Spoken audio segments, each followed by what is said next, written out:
Gde ste bre ljudi bre, ja sam Stefan05, kao što vidite ja ću da vam pokažem kako skinuti Counter Strike Source online, tako da eto, krećemo.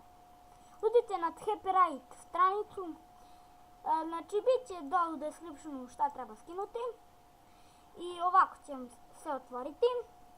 Idete ovde, znači Counter Strike Source Online Full Game 4 The World. Kliknete na njega i skinete ga, mislim.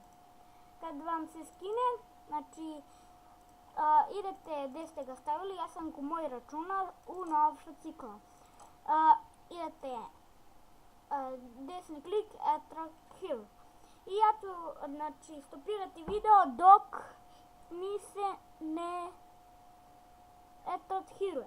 Tako da, eto, evo nas ljudi, to je sve završilo. Idete Counter Strike X. Next. Install. Sad čekate dok se to instalira, ja ću stopirati video, tako da, eto. Ljudi, kad vam se taj Counter Strike skine, znači to nije gotovo, idete ovdje na online craft. Znači ovo samo prebacite, idete prvo ovdje na svojstva, idete ovdje pronađi cilj, ne nikako je, se zove, idete ovdje na platform i na config.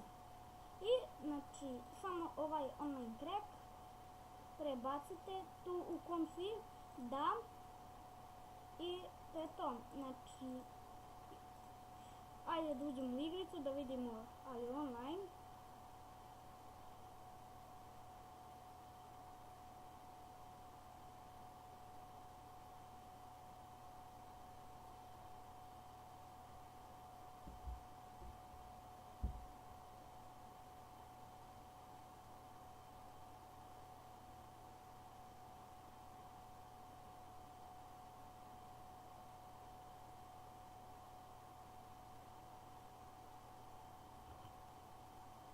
Tek samo da ovako stavim.